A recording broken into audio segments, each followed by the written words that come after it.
G'day, and welcome to the Best of the Rest F1 podcast with Sticks and Fraser.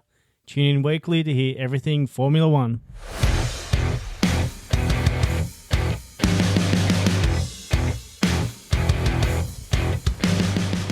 G'day and welcome back to the Best of the Rest podcast with Sticks and Fraser. I'm Sticks. No, I'm Fraser.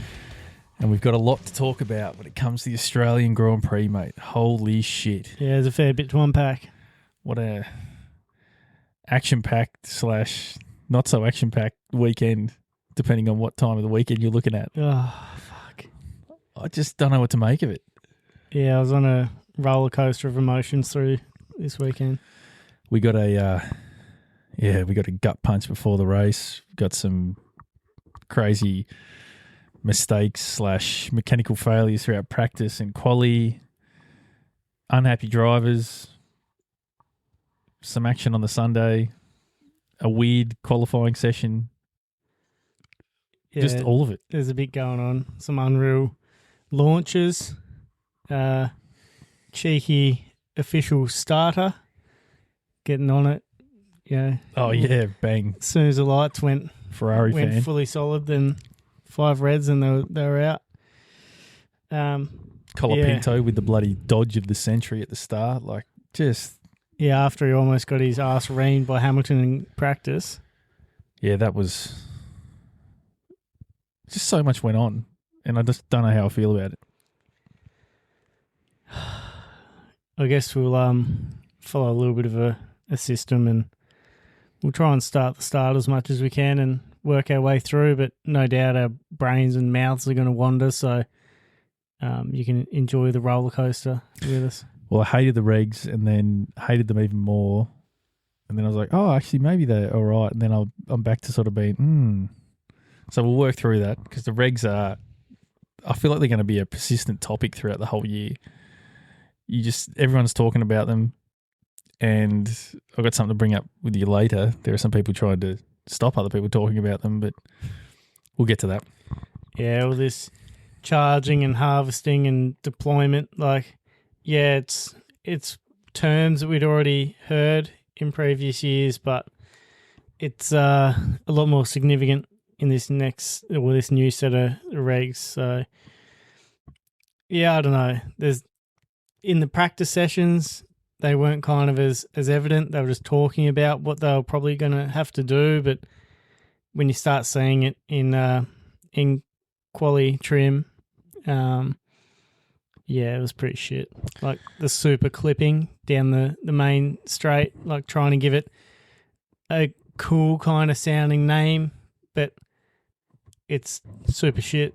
Like the car has to slow itself down because it runs out of energy, runs out of battery, that it goes into this super clipping mode, which then starts harvesting the battery back in so that they've actually got, something to accelerate out of the next corner, but they haven't actually downshift before they even get to the braking zone because the car has slowed down so much. Like, it's not racing. Like, you should be, even if it's just quali, it should be absolutely flat to the floor, and then maybe in the race you happen to manage a bit better. But there should be absolutely no reason why in qualifying the car is slowing itself down other than braking into a corner and holding on for dear life. Would you notice in the broadcast they would cut as soon as it got to the point where the cars would go into this super clipping and start rapidly slowing down? They'd cut away to a different vehicle. Yeah, because who wants to see it? And even during the race, they didn't broadcast many radio messages because apparently pretty much every driver was complaining about how ridiculous these regs are and how hard they are to drive, and this is not racing. I think artificial is a word that pops to my mind. It feels like they're trying to add these boosts in to compensate for the fact that there's going to be clipping and it's not going to be great viewing, especially for the Formula One purists that are all from that V10 era that hated the hybrid system. And now you've got this, but it's not real. It's not a real overtake when you boost past, but then the other person just boosts past on the next straight, and then you just boost past again. It just sort of becomes like this weird yo-yo. instead of like a genuine, oh, well, I've overtaken that person, I'm in front of them, they're going to have to really work for it to get past. It's just, oh, well, push to overtake. Yeah, and watching some of the footage from the race, like when they actually hit that overtake button, they're going past their opponent so much quicker. Like, it's like they're different categories. It's just unbelievable. And yeah, it does help with the overtaking. And when we get to talking a bit more about the race again, like they put up a stat. There was, I think, 45 overtakes or something last year for the Australian Grand Prix. This year there's 120. So obviously there's significantly higher. I think there was 7 changes of lead in the first 9 laps or something ridiculous, like the battle between Leclerc and Russell. And yeah, that was super entertaining. But when there's not the battery to manage it, and like you kind of mentioned, it's a bit artificial, and the overtakes are that easy that it essentially probably wouldn't matter what car you're in. You'd be able to get that overtake done regardless. It becomes bloody quality over quantity in terms of overtakes. Like, Yeah. you'll get numb to the fact if they're just going to push the pass in every straight until somebody doesn't manage correctly and lets the car get too far in front, and then Yeah, and there's no overtakes into braking zones. You're not having to outbrake the other person. because the car's already slowing you down. Yeah, you're not having to, send a dummy to one side and do a switchback because there's no point. You just stick with them, come out of the corner in the next straight, press your overtake button, and you're away. I've also heard that they reckon within probably about the first half a dozen races or so, there won't even be the yo-yo overtakes because they'll have the energy management down to a science that there won't be that opportunity to go back and forth. So you take that out of it, and then how many overtakes are there? When teams know tyre wear, they know how to deploy to get the best out of the car, and then it just becomes like this constant tyre and battery management throughout the race. I don't know. It's a bit sus. Yeah, I think it's exciting at the moment because the teams don't know how to manage it. Like, they're still trying to work it out. So people aren't getting it right and people are. So there's that difference and that kind of the unknown, and that is what's kind of creating all this. Like you said, once they kind of get a grasp on it, I think it's all going to kind of settle down and not really be as entertaining. It's just going to be that constant battle again. Ferrari's rapid start as well. Apparently that advantage won't last very long before the other teams have tweaked things so that Ferrari can't just launch off the line and get 3 or 4 cars before the first corner. Yeah, well, I heard somewhere as well that the 2 Mercedes had 0 battery when they pulled up the line. And, like, teams aren't even able to do burnouts before they get to the line because they're using too much battery.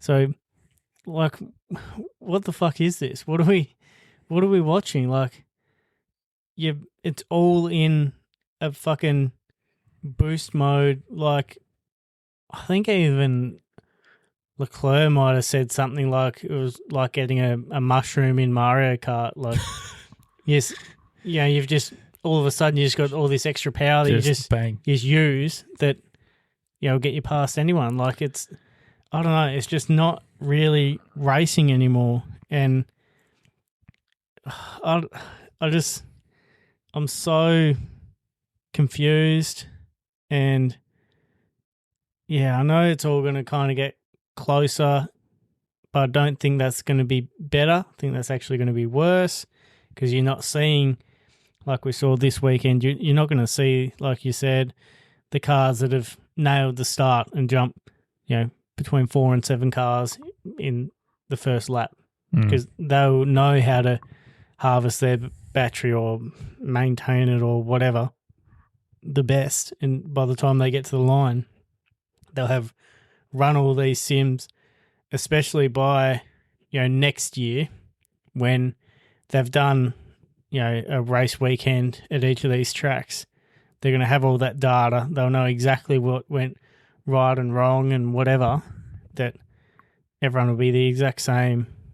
But I don't know if they need bigger batteries? I know that's more weight, but does it need to be something like that so that at least on a quali run, you're not going into this super clipping mode and running out? Like, you should be able to, on every racetrack on the F1 calendar, have their foot to the floor the entire fucking lap.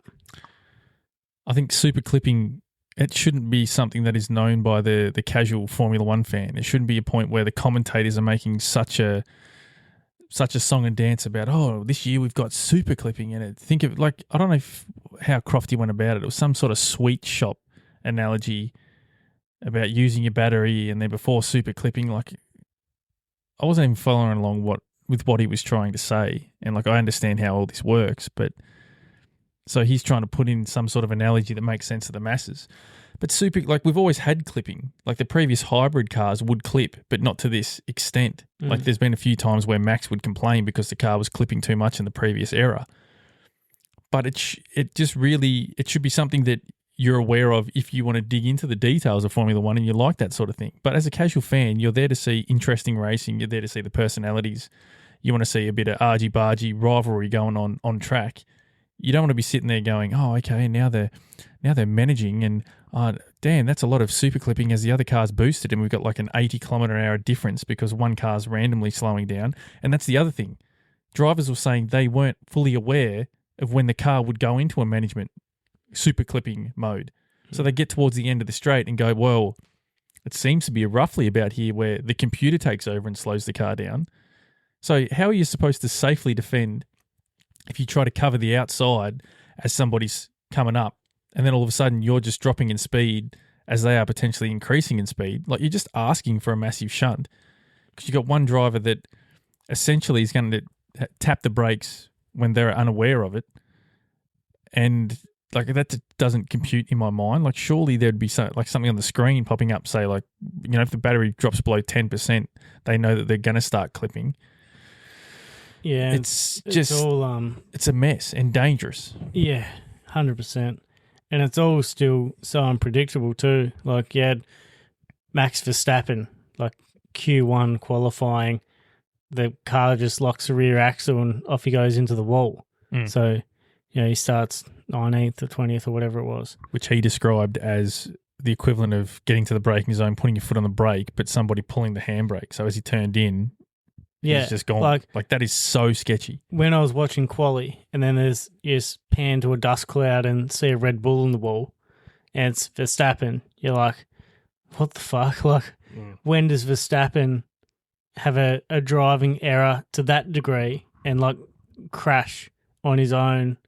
Like, obviously, you know, he'll go off the track, might run through the gravel, have a little spin on the track, but when he's pushing the absolute limits, but not just in a braking zone. Nah, and not into a wall, like, full. I couldn't even tell you the last time that he's dropped it on his own like that, but probably never, honestly. Yeah, and then you got Piastri having the power surge just on his way to the grid, like, not, you know, before the formation lap. This is just after the driver's parade. All right, everyone back in your car. Get your cars to the grid for the, you know, grid walk half hour before. So he's only doing, you know, not nothing, but warm up. He's only warming up and just trying to get a feel for the car. He'd already radioed in saying battery was zero. Battery was down. He's got no power, and his gear shifts weren't synced properly yet. And then he'd just kind of done his normal exit onto the curb a bit, and then just suddenly got all this spike of power, and I think he described it as having 100 kilowatts more power than what he had for any other time in the weekend, and he had that all at once whilst on the curb. So, yeah, he's just a passenger. And the problem with these cars too, like, there's been a lot of spins, but what happens is once you lose traction, your natural instinct as a driver is to lift off the throttle to try and regain traction in that rear. But the way the battery management works, as soon as you come off throttle, it tries to use that momentum to charge up the battery, a LICO system, like a lift and coast. So you come off the throttle, you actually get more rear locking, which will just throw the rear of the car. So they've got to somehow rewire their brain that if they start to lose it, they've all got to stay in the power to not cause any rear locking, which could exacerbate the loss of traction, which is just not going to happen. Like, you got a split second and you got years and years of muscle memory. But there is talk about them changing a few things. I don't know if necessarily in the regulations, but in the way they set up the regen system so that doesn't happen. Because, yeah, that's essentially what happened. Either the rear locking because it's brought on too much regeneration randomly, which is what happened to Max, and I think Perez at one point too had a spin where it locked the rear axle. Yeah, he did. Or you get a bunch of power, which then kicks you out sideways. Then you try and catch it how you normally would, which then just makes things worse, and then you end up damaging the car, or it's just asking for a disaster, really. Yeah, it's all still so up in the air, or at least from our perspective. It's the unknown has created some excitement, but like we've touched on, I think this is all going to settle down in a few races' time, and it's just going to be terrible. I think China is dead set going to be scary. They've got one practice session to try and figure out on track how to best deploy, how to best manage battery, and then they're straight into competitive sessions for the rest of the weekend. Yeah. So, I mean, I feel sorry for Aston, who have completely cooked it. The Honda, the power unit's not up to scratch. But this is another race weekend where they're going to struggle to get data as such, because they can't go out there and run for 3 hours in practice and sort of iron some things out. But even it might make for some interesting racing, especially if Ferrari still have that advantage off the line. So the sprint race, they may actually be in contention. But yeah, I think once things are ironed out, we're looking at another, most likely, Mercedes dominant year, or, in a forecast so far out of just one race. But like, what if you have another whole 5-year regulation cycle where you've got one team that just is so far ahead of everyone else, and the racing becomes boring? Yeah, it'd be hard to watch. Just back to that Honda power unit, or Aston Martin in general, real quick. Did you hear the interview with Adrian Newey? Is that where he was talking about the vibrations? Yeah, so the vibrations are that bad that so essentially if the driver can manage it, the car will break, or that they're literally that bad that if the driver was to do pretty much more than, say, half race distance, it'll just give him like permanent nerve damage. Like, how fuck's that?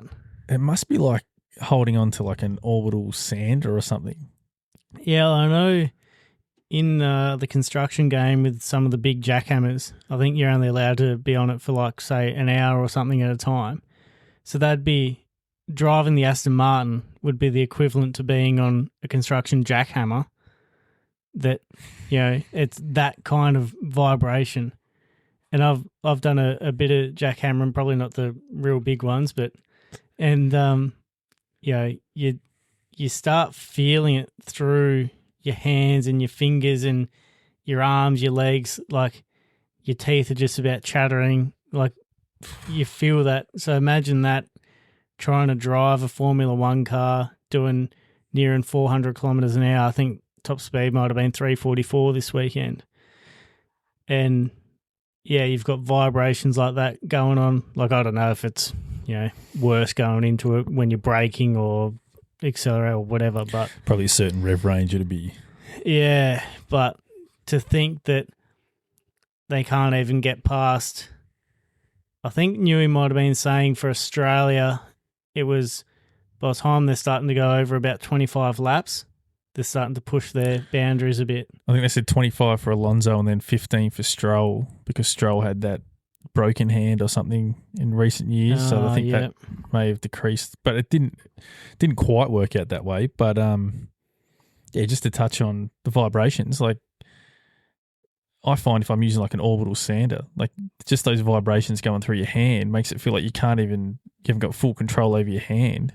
No. So if it's something somewhat similar to that, and you're holding onto the wheel and you've got to try and press all the buttons and nail all these shifts while it feels like you don't even have full control. That's wild. Yeah, and your hands get that like itchy pins and needles feeling, and that's not even after very long. So, yeah, it's just scary to think like they're operating that kind of machinery, like your vision as well and decision making. So it's just... I did hear a whisper that potentially Aston Martin are angling to paint the picture that their engine is potentially worse than what it actually is, so that the other teams can let them go and fix the engine outside of, because they homologate the engines, essentially meaning that the engine is signed off and it's got to stay that way for the entire season. Apparently they may be trying to make it seem really bad so the other teams will sign off and let them go and make changes to the engine to get it where they want it to be. So it'll be interesting to see how that plays out over the coming weeks, whether there's any truth to that whisper or not. But yeah, they have fucked it. And Lawrence Stroll, when Martin Brundle had a quick chat to him on the grid, he wasn't too pleased. He didn't really have a whole lot to say. I don't know whether you saw that or not. Yeah, I've never seen a team owner having that close of a look at a competitor's car. And you could just see, like, when the camera had panned to him before he really knew that they were there, he was just looking at it like, for fuck's sake, like, what's wrong with our car? Why can't we have it running like this Mercedes? Did you see Newey as well? Went up to the Audi and they were filming him, and like he looked at something and then he walked over to the like the pit wall, sort of like went right up to the pit wall, had a notepad and was writing something, Audi something or other. How do they, like they were literally filming up over his shoulder. You could see what he's writing, but he had sort of very, I don't know, cursive sort of writing. So it was a little bit hard to decipher, but it was like Audi, how do they like making all these notes on, I guess he's picking bits and pieces of other cars, maybe to investigate, to implement onto their vehicle. Yeah. Well, Audi's actually one that for me was a kind of a surprise for this weekend. I did think that throughout the season they'd probably be a bit better than what people have anticipated, but yeah, they've Bortoletto getting points straight up, and unfortunately Hulkenberg had an issue or two, so he didn't start the race, but he was pretty confident as well that he would have been able to put it in the mix. I think Bortoletto gained a few positions as well off the start.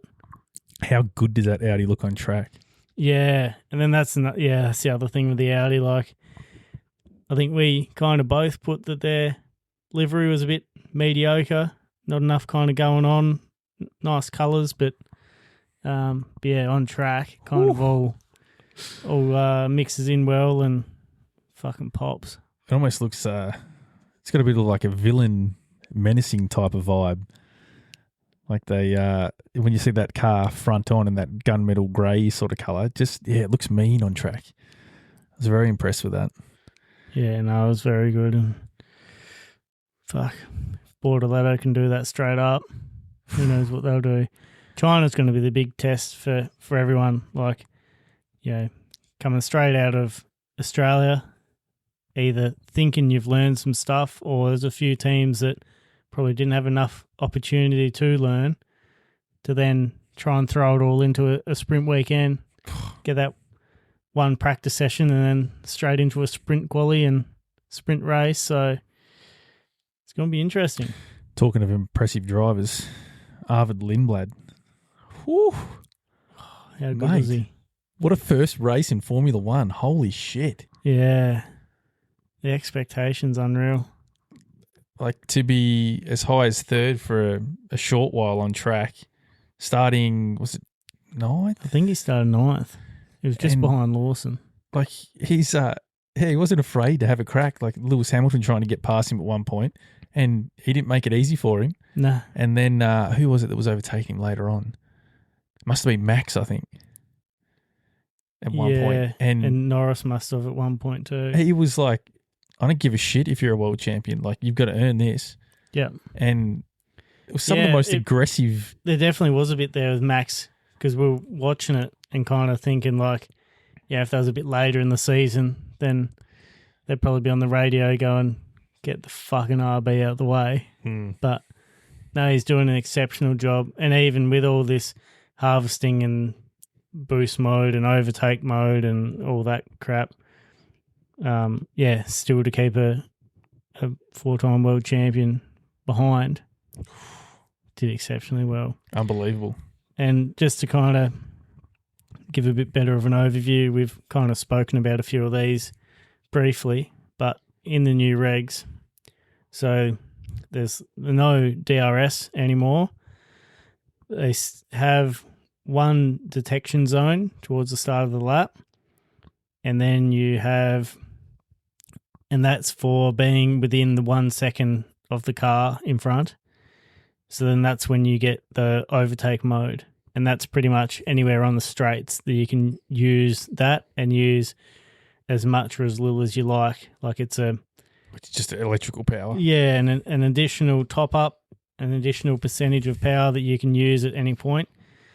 And then we've got the boost mode, so that you can use anywhere on the track. All drivers have the same amount, and that's all to do with your battery usage as well. And that doesn't matter if you're within a second or not. So that's how you probably would have seen there's some cars in front that had their rear wings opening, and now there's the active aero on the front wing as well. So the front wing drops down to decrease the downforce to allow a bit more speed there as well. They need to do a better job at displaying this for us watching at home. Like they put up a graphic halfway through the race. Oh, we might have something towards the end of the race. What have you been doing? Yeah. Like, why are you developing it halfway through a race? Yeah. Yeah, I don't know what's going on with that. It was very weird. And then in the battles, it was not too bad. They showed the different drivers' battery deployment, so you kind of had a bit of an idea of where they were at to know, if one's almost running out of their battery because they've just used it to try and overtake or whatever. But I don't know, they kind of need to do something a bit more so that you've got a better idea of where each car's at, not just the one battle that they've picked.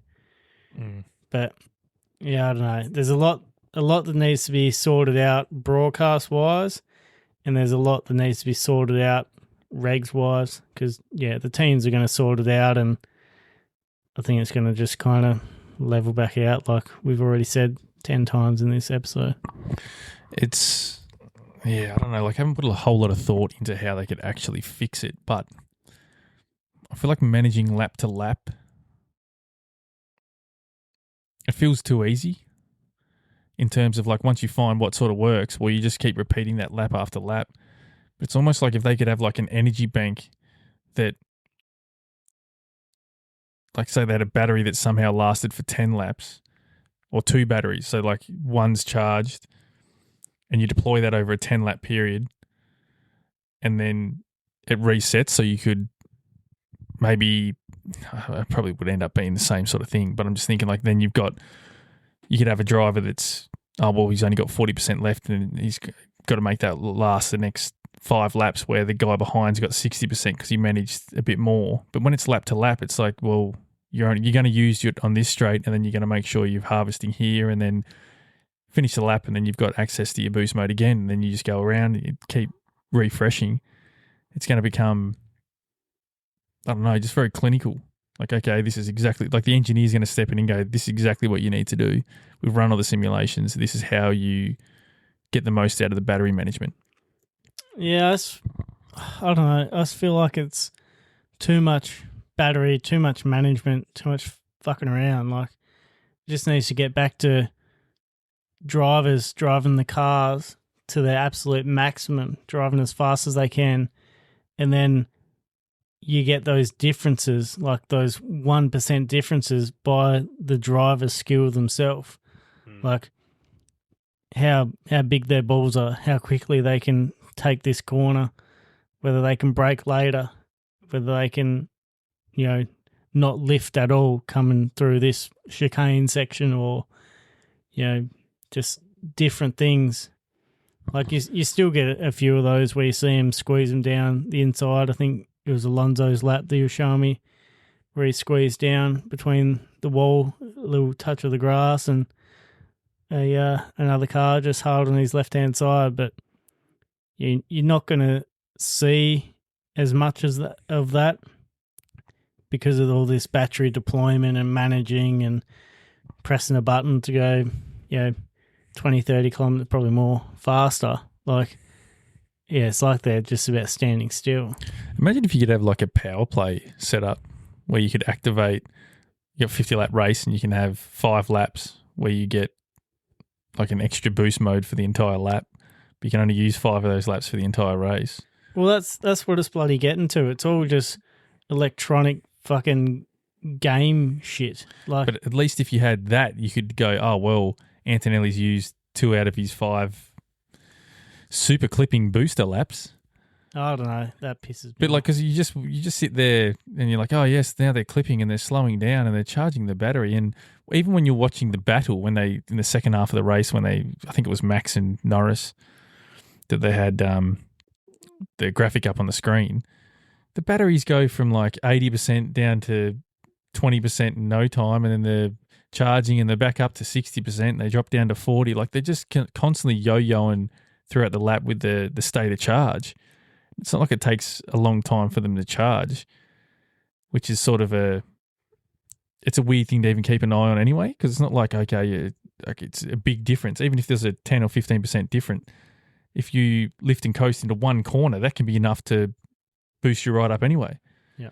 And then I think a few of the other spins during practice were because a battery hits 100% charge, and when it hits 100% charge, then you get an extra bunch of power because it deploys knowing that you're at 100%, so you can all of a sudden, it can cause issues as well. So I don't know whether that's going to become a constant problem or whether they'll sort that out eventually. But that's a bit weird.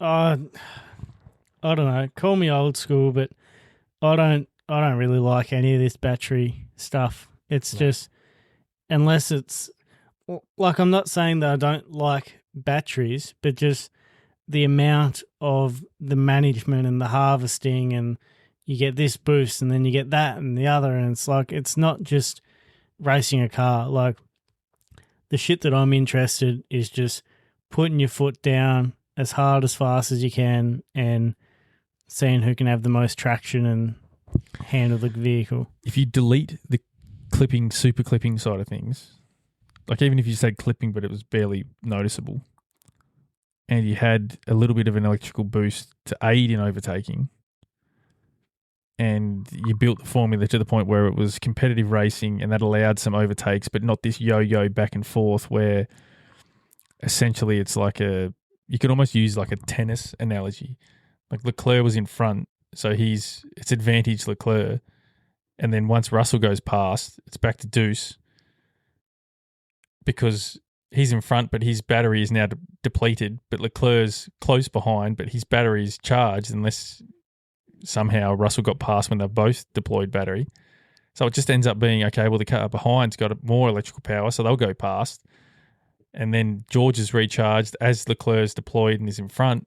So the next straight, he'll go past. And if you keep going like that, it'd just be, if we didn't have a virtual safety car to sort of break that up, they could have been going like that for bloody 20, 30 laps. Just back past, back past, back past. So then again, like sort of mentioned earlier, it just takes away the validity of an overtake because it's not necessarily an overtake. It's just a yo-yo slingshot, essentially. Like, oh, yeah, I'm in front now, but I'll get you back on the next. Almost like oval racing where, okay, I'll let that car go past because then I can slipstream them and then I'll shoot past them. And it just keeps happening like that until you're trying to time it so that you're the first one across the finish line. Yeah, no, it's not entertaining to me. It just seems, I don't know, I think like the only thing that I'm holding out hope for is the fact that there's a lot of chat around the fact Australia there's 3 tracks I think they mentioned that, and Australia being one of them, that's going to be the worst for these new regs because there's a lot of long straights, so you're going to get a lot more super clipping because the batteries aren't going to be able to keep up with deployment on the straights. So I don't know how that works for China because that's got a monster straight down the back end of the course. But maybe some of these other tracks, it might be a nice balance where you don't get any of this weird clipping and you might get some better racing, but so far it just seems dodge. Yeah. I don't know. A few people have said, like, maybe, well, not maybe, they've said, oh, everyone's going to enjoy this now that they've seen the racing that it can produce. But to me, like, out of those 120 overtakes, there's probably 30 of them would have been in the first bloody corner. Like, there was multiple cars that were gaining like 4-7 positions in their start procedure. Like, Ferrari obviously nailed it. Leclerc goes from 4th to 1st. Hamilton went from 7th to 4th. Then you had Lawson just absolutely bogged down, so he got swallowed up by a lot of the field. Almost getting run up the arse by Colapinto. He had absolute crazy hands to avoid that. But yeah, I guess, what I'm kind of getting at is a lot of that was just because of the unknown and the batteries and shit. And the start procedure went awfully quickly. They're talking about how much time the cars need. Like, they're needing 5 seconds on the blue lights before the start procedure begins. Which is embarrassing in itself. Yeah, like, they have these blue lights come on the side of the track or wherever it is. I don't think it's up on the start panel. Or maybe it's on their dash, on their steering wheel. Anyway, these blue lights come on and that tells them to start building up the revs and building up the battery and whatnot. So they do that. Start procedure starts. Red light, 1, 2, 3, 4, 5. As soon as that hit the 5th light, normally, they might hold them for a second or so. As soon as that 5th light went red, they put it straight out. So, like, I get that, maybe a bit of a shake-up. They were probably thinking, oh, this will be good because people won't know. But it kind of, in my opinion, it also made it shit because they're still trying to work out their range for these cars and they didn't even get the drivers a chance to build up that power to actually have that decent launch. Like, yeah, so still a lot of factors that I'm not liking, all the generic shit that we've touched on prior, and yeah. Just to mention the last thing about the overtakes, I think it was Tommy from P1 podcast had a good point. He mentioned that I think it was a Chinese Grand Prix from a few years ago. He broke the record for the most amount of overtakes in a race.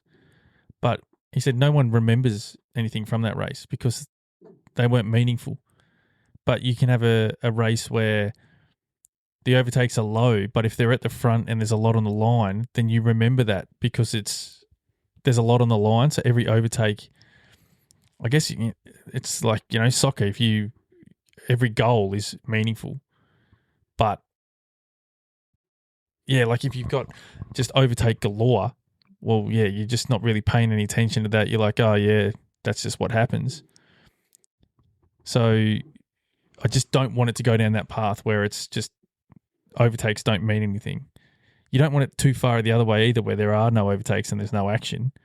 But as long as it's memorable and creates spicy racing, then you're happy as a fan sitting home watching the sport. I do have one more thing to bring up after that happened after the Grand Prix, right? Yep. I don't know whether you've heard this, but Formula One have been censoring comments on X, formerly known as Twitter. Oh, yeah. Anyone talking shit about the regulations or even saying things like there've been some quite out there comments that have been censored. Fair enough, swearing, going off your head. But there've been ones simply stating that this feels like Formula E and Formula One's, lost its soul. A comment such as that, censored. Well, they're trying to control the narrative somewhat. This episode's not going to go live then, is it? Holy shit. It was on under their posts. So something they'd put up on Twitter. All the responses to it, they were, trying to keep the narrative the way they want to be viewed, which is hard when you've got the drivers turning around and saying, yeah, we're not interested. This is crazy. This is not racing. Max is not happy. Even Norris turned around and pre-season testing, the whole, these cars are great, don't know what people are talking about, they need to harden up, rah, rah. Now last year's cars were amazing, these cars are shit. Yeah.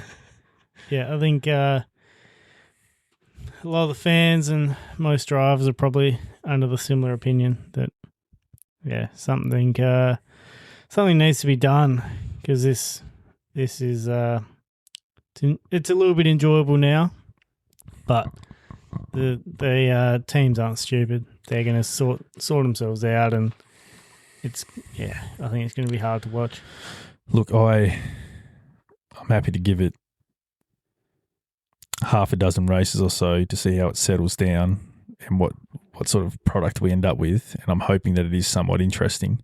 But I can just see my own personal interest declining if the racing becomes boring and it's a lot of battery management. Like, I can see my passion for it dwindling. And so what happens on a mass scale, that's where you probably will see change. If FIA see dwindling viewership numbers, aka they'll be losing money, then they'll make changes. But I think that's the only thing that will actually force them to make changes. Maybe Verstappen threatening to leave the sport, maybe they might do something then. I did see a comment about if Max Verstappen left Formula One and went to like endurance racing, him alone could make endurance racing one of the biggest sports in the world. You imagine the Formula One crowd that'd go, yeah, fuck it, I'm going to just tune in and see what Verstappen's doing over there. Yeah. I mean, I'd probably be all for that.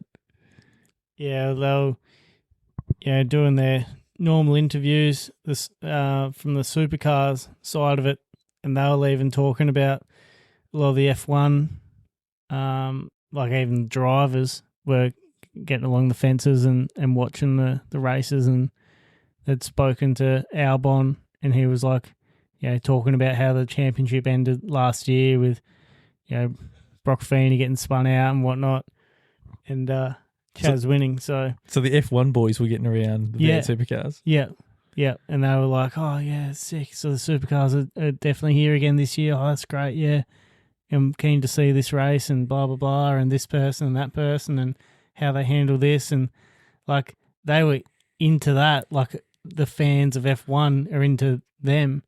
So yeah, they reckon that with these new regs and a lot of the drivers not liking it, that they're supposedly starting to look over the fence at some other categories and see what else is about. That's interesting you bring that up, because the V8 supercars put on an absolute show at Albert Park. Like, those races were obviously short, more sprint-style races, but very entertaining, wheel-to-wheel. They weren't afraid to bump and wrestle going into corners, few spills. Like, yeah, they've got a quite a good thing going on there at the moment. Yeah, and that was very entertaining, and I always kind of used to be that supercars is what kind of got me into motor racing, and then I've kind of, veered off towards Formula One, but I kind of fear that these new regs might be starting to push me back the other way, but I think it's going to take a bit for that to happen, but time will tell. Yeah, I just hope some changes will be made. We'll start to see as these next few races kind of pan out, but this is their biggest regulation change, like period, at all in F1.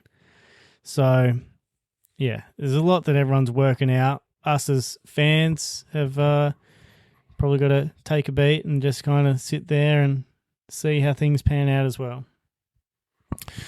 Right, well, we've literally just gone on like a 40-minute ramble. We were sort of planning to have some sort of a structure to talk about things, but I think we just more or less vented for 45 minutes. Yeah, that's correct. So let's wrap up with a little bit of a predictions update, see how we went going in blind for the Australian Grand Prix, and then we can wrap this bad boy up. Who'd you have for your poll for quali? I had Russell, mate, so I did well there. Got 4 points. What about you? I also had Russell. Nice. Yeah, that was a relatively dominant display from Russell and Mercedes in general, especially even the ability to get Kimi Antonelli's car turned around ready for quali after his significant FP3 crash. So, yeah, kudos to the mechanics there on the Antonelli side of the garage. They did a fantastic job to get him out and ultimately put him in P2. Yeah, I second that. And also, shout out to Antonelli. Like, that was a monster effort to have a shunt right before quali, be probably down on confidence, but then still manage to put it on the first row of the grid. That's bloody impressive stuff from second year in Formula One. Yeah, I gained some major respect for Toto Wolff. You might have seen where he was having the chat to Antonelli afterwards and kind of saying like, like what happened from your point of view? Is that how you normally take the corner? And he said, yeah, I normally take a fair bit of curb, like maybe even a little bit more sometimes. And he said, just like Antonelli said, it just sucks because I had so much confidence. Toto said, no, keep the confidence. Confidence is good. Like, don't let that worry you. So, yeah, it was great to see Toto kind of put an arm around Antonelli and reassure him. And, yeah, it's kind of like a dad with his son kind of moment. He does seem to have a good head on his shoulders, Toto. He doesn't seem to lose it and be probably like ruthless, like say the Red Bull guys have been at times. Seems like a decent bloke. Yeah, and not kind of the villain that they painted him out to be, especially with the Horner. Horny Horner. Horny Horner, Toto Wolff battle. Right, podium. Third was Leclerc. I had Antonelli. I had Norris. So both struck out there. Second was Antonelli and I had Leclerc, so just the wrong way around for those two. Oh, that's got to hurt. Second, I had Russell. Not far off. We did all right, really. I had Russell first, so I got that one right as well, which was not too bad. I had Piastri first, who did not start. Notice we sort of briefly mentioned that, but let's not talk about that too much because that fucking sucked. Yeah, that definitely made it hard to watch the rest of the race. It very much felt like the excitement was building. The balloon was about to burst, and then Piastri did burst that bubble, and yeah, it was sort of like, well, fuck. Yeah. Imagine being at the track, all dressed up in your OP gear, hyped up, Aussie boy, and then you see him shunted on a lap that's not even anything to do with the race. Yeah, pan to all the fans in like the Piastri Stadium as such, or grandstand, and they, all their green Piastri hats and their all their McLaren gear, and just devastated. Same as me, just absolutely shook, just gobsmacked, speechless. All of it, just no one knew what to do. The Australian curse lives on. Oh, like I know. It's a thing. It's a living, breathing fucking thing. But I thought, he could break it. If anyone's going to break it, it'd be him. But also that it wouldn't be that he doesn't even start the fucking race. Anyway, let's move on because I'll start crying. Left of field, what did you have? I had Aston Martin to withdraw from the race on the Sunday, which didn't happen, which I was quite impressed, to be honest, that they got as many laps in as they did. Wasn't looking good there, especially coming into qualifying. Yeah, and even Brundle, he literally had to ask Lawrence Stroll, whether they were going to even field two cars. He was like, yeah, two cars are going to be in the race. It's a fucking low bar, isn't it? Yeah. So shit. I had 5 cars, DNF or, DNS kind of included within that. You would have had that, wouldn't you? I was correct. It was exactly 5. The only kind of outlier was Stroll, who came into the pits and then went back out. So he did finish, but he was like plus 12 or 13 laps. Yeah, it doesn't count. No. So my opinion, that doesn't count, but I'm not sure in terms of actual classifications if they count that or not. Yeah, I'm not sure. Yeah. Anyway, I got that correct. Nice work. What do we got next? So I dropped the ball. I'll follow on because I had Aston Martin, which I think you could pretty easily argue that they fucking dropped the ball compared to last year where they're consistently getting low end points. Like I know this was somewhat of an expectation as such, but yeah, you could argue that they did better on the Sunday than what we were expecting, but they were still shit. You can't say they weren't shit because they did more than 15 laps that they were predicting. Like they should be the 5th fastest team at a bare minimum. I had Colapinto to drop the ball. I don't even know where he ended up. Let's have a look. I've got a feeling it's like 14th or something like that. He probably didn't drop the ball, but he was, probably in no man's land. That was another team that I haven't really mentioned, but Alpine really didn't do a whole lot in comparison to the expectation going into the season. Yeah, Colapinto was 14th. I don't know how I kind of comment on that one because I had them going terrible, and then shortly after I made those predictions, I thought, I've absolutely shit the bed. They're going to be probably best of the rest. What was I thinking? They've got a Mercedes power unit. And then they've come out and it's going to sound harsh, but I don't think Gasly even deserved points. If there was a bit more consistency to this weekend, I don't think he would have been scoring points either. No, they're very disappointing, but it's only first race, so we'll see what happens. But I guess that's a positive is that this regulation change isn't the same as the 2014 season where we saw everybody with a Mercedes engine basically running in order behind Mercedes, where it's not just the engine alone that is dragging Mercedes to the front, with Alpine being a prime example of that. For the time being, that may not age well. Yeah, I mean, it's just like everything we've kind of said, we're just going to have to buckle up, be those F1 fans and wait and see how things pan out. Right, I think that's all I've got to add for the Australian Grand Prix, mate. You got any more that you want to talk about? Or how about like a driver of the day? Who was your kind of driver of the day? Lindblad. Yeah, I can definitely back that. Can't go past him there. That's unbelievable first race. Showed a lot. Got his elbows out. Not afraid to have a crack. Yeah. Yeah, and that was an unreal drive, and especially that he was sitting on the podium at one stage there. Obviously very, very early in the race, but still off his own merit. Like it wasn't because 5 bloody of the top 10 had already pitted kind of thing and he'd just snuck up there. It was, he'd got himself there and, and quali as well, even to get into Q3 and be battling those top guys and put it 9th, I'm pretty sure he started. And then, even that in itself was unreal.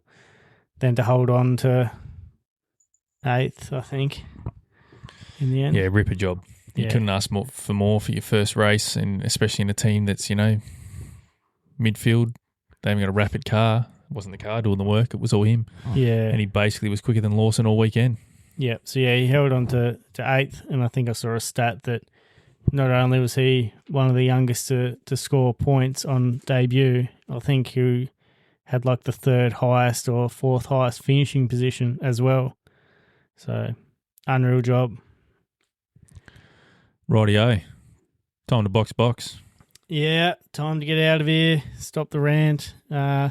But yeah, if you've liked it, if you enjoy us, then give us a follow, give us a like, subscribe, leave us a comment or a review, and we'll catch you on the next one. Rightio, catch ya. Bye. Oh, look at this. This is not a dog. This is a piece of shit. Wave his magic driving skills. Wow.